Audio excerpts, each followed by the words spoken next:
So with question number 13, now we enter into section 3. And in section 3, you will not be having any options. You need to fill the numerical value. And if there are multiple digits after decimal, you need to truncate the answer till 2 digits after decimal. Question number 13 is from rotational dynamics, and this is a very lovely question. You are thoroughly going to enjoy it, and a little bit of childhood game is going to be recalled. Now what is this? Let's see. There is a uniform meter scale which is horizontal, and that meter scale has been kept on 2 index fingers which are extended.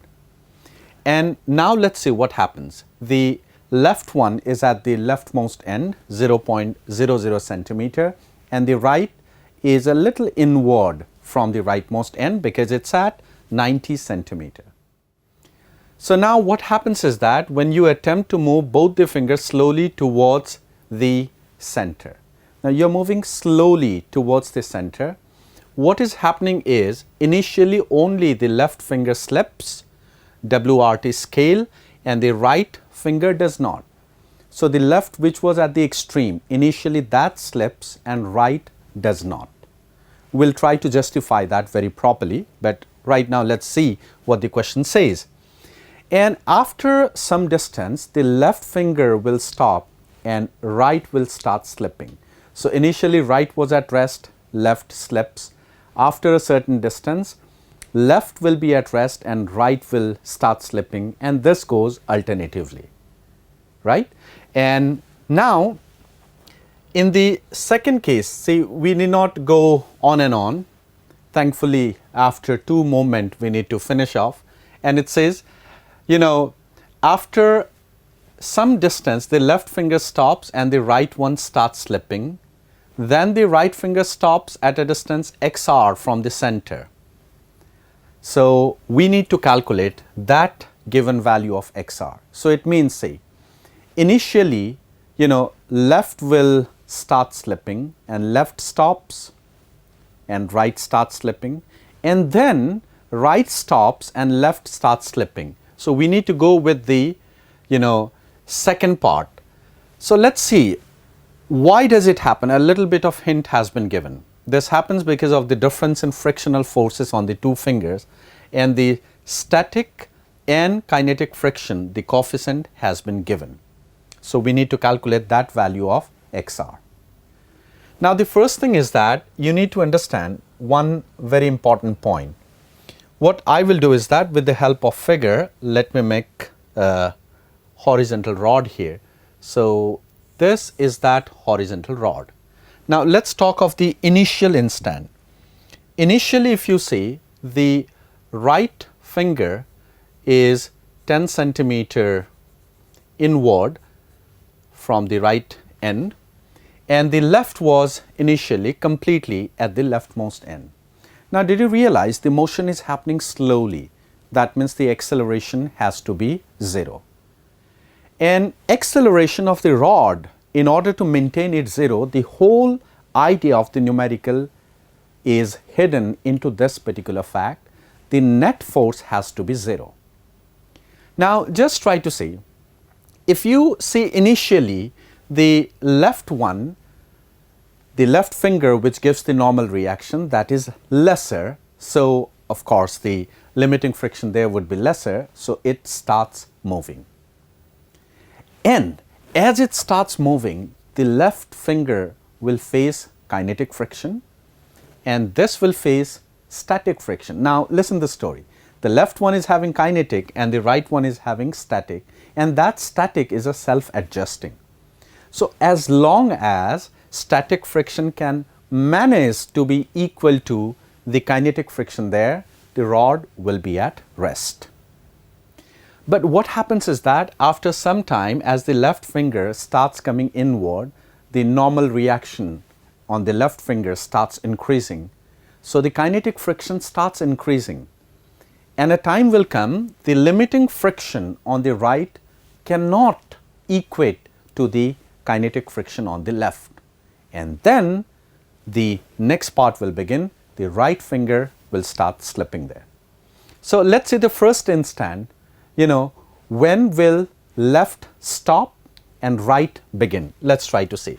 So at that particular instant, what I'll do is that, let's say the left index finger is there. So let me call as NL and this is NR. So here the left will be at rest and right will start slipping. This is the first situation, and of course MG is there. So what I'll do is that, first of all, this particular distance, let me call this as X, and needless to say this distance is of course 40 centimeter. So we need to calculate the value of NL and NR, let's say that. So to calculate that, it's not a problem. At this particular instance, if I want to calculate, I can write one thing, NL plus of NR equals to mg, right? That's a case. And then to find the value of NL further, let's write the torque equation. If I write the torque about the center of mass, the net torque will be 0. So what will it give me? It will give me NL multiplied by X is NR multiplied by 40. So NL by NR is going to be equals to 40 divided by X. The first part has been done. And on the basis of this, we got to calculate. So if you see how much will be the calculation here, let me calculate. The value of NL is going to be equals to 40 by 40 plus of X into mg. That can be easily solved, and NR is going to be equals to X by 40 plus X multiplied by mg. So we are talking about the instant when left will stop and right will start slipping. So we are right there. Now under that condition, what will happen? Let me just check the value of mu s and mu k. Okay, 0.4 and 0.32. Now what is the given condition? The left will stop sliding or slipping, whatever you call, when what happens? The kinetic friction there, which is 0.32 is the coefficient of kinetic friction, multiplied by NL will be just equal to 0.4 multiplied by NR. So this is the instant when the kinetic friction of the left finger, beyond it, if you bring further, the kinetic friction would be greater than the limiting. So the limiting says, see, I'm not able to sustain more friction than this. So the whole story is out there. And if you calculate the value of X in the first instance, you would get the value of X to be 32 centimeters. So this is what happens. All right, so the first part of the story has been done. Okay. Now X is 32 centimeter. Now it's settled there. Now what happens? Now the right will start slipping, isn't it? And again, after a certain time, right will stop slipping, and that is the value of XR what we have to calculate. So the second part of the story is something like this. So we need to start the story again, and let's see now. Look, the value of NL right now here is NL, and from the center, of course, this is equal to 32 centimeter that we have already calculated. And now the right begins the story, and let us say the same thing happens. The limiting friction here, cannot equate to kinetic friction after the right finger reaches a certain point. So let me call that as NR, and this is the very distance XR we need to calculate. So the story repeats again in the same mode. So this time what will happen?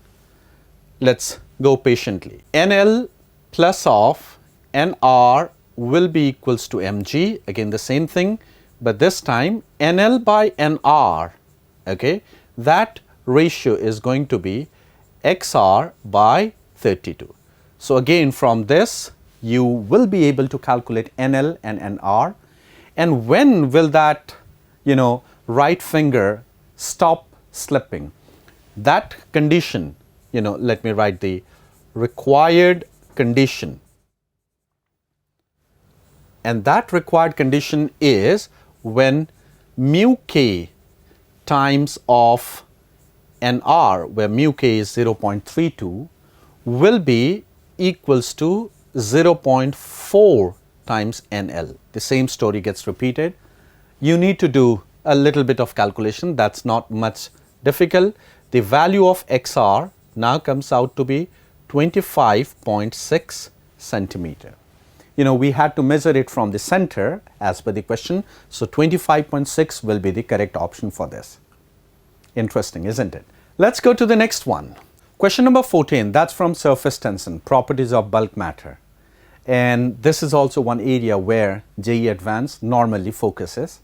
This time the question is very beautiful, although the basic idea is a normal one. You must have done similar sort of question where there is a small hole and up to what height can it be filled without liquid coming outside. The idea is very much similar to that. There is a glass and here you can see this is the brim. But it says that all due to surface tension you can have a little more bargain. You can fill liquid till a height h above. That little amount can be done. And we'll understand why. Essentially we need to find this height h additionally what can be filled without liquid overflowing. Now to understand the question, certain amount of conditions have been given, and what is it? Let's see. That additional h can be modeled as a disk of thickness h and having semicircular edges. The figure had been shown. And when does liquid starts flowing outside? Basically it happens when the pressure of water at the bottom of the disk exceeds what surface tension can withstand. So the idea is, what we'll do is, I'll consider a point 1 immediately inside and point 2 immediately outside. Now there is a differential pressure, and this differential pressure is sustained by surface tension. But what happens is that if I continuously start filling more and more, the surface tension will not be able to handle that, and then the liquid will start pouring out from the lower edge, and we need to calculate that value of h. So what I'll do is that let me calculate the value of pressure P1 minus of P2, that will be the excess pressure, and the expression of excess pressure is going to be T divided by R. The excess pressure will take the formula for, you should understand, a cylindrical column. Like for sphere, if it's a spherical drop, we have 2T by R, and for cylindrical meniscus, the excess pressure is T by R. You need to understand that. What is the pressure at 1? If I start from here and reach, the pressure at 1 will be P naught plus of rho GH, and the pressure at 2 is P naught. This will be equals to T by R, and R is H by 2. And when we solve this, the value of H in millimeter is required. That will be equals to 3.74 millimeter. So we need to fill up the answer till 2 digits after decimal. So that's 3.74. Let's proceed to the next question. The next one, this is again another very nice question there, and go through the question. Okay, there is a spring, there is a dipole, there is a point charge, lots of things are there. And just say initially this spring is of negligible unstretched length. So that length can be neglected. That's what the initial condition is there. Now it's something like this. Initially the situation is here. There is a point charge at one end, and there is a dipole which is facing towards x-axis there. So this is the initial condition of equilibrium. And how can the equilibrium be mathematically represented?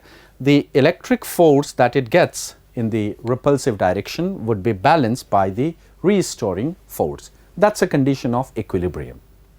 But beyond that, what the question says is that now from this equilibrium position, the point mass is slightly displaced, okay, and allowed to oscillate.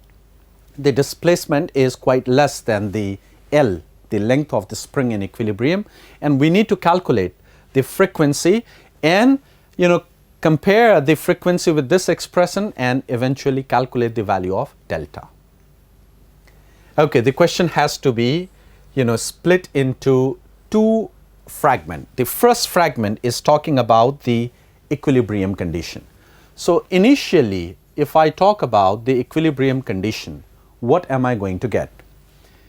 K times L will be the restoring force. Remember, L is also the total elongation since the original length of the spring is negligible. Will be equals to the electrostatic repulsive force, and that will be Q into 2 KEP by L cube. Now, KE is the electrostatic constant, K is the spring constant. Let's maintain in that way. So, this is the initial condition, the condition of equilibrium. Now, what we'll do is that I will elongate it by a distance delta L beyond the equilibrium position. So, what would be the restoring force? Okay. So, Fr, let me write at restoring force. So, that will be equals to the spring force, which is KL plus of delta L, the spring force in this direction, minus of Q into 2 KEP divided by L plus delta L whole cube. That's a condition. So, now we need to solve the values, and in order to solve this, what I will do is, let's see. So, Fr, the net restoring force will be K L plus delta L raised to the power 4 minus of 2 Q K E P whole divided by L plus delta L cube, and then we will do a little bit of approximation, but before that I can put one thing, 2 KQEP from the condition of equilibrium, that is KL raised to the power 4.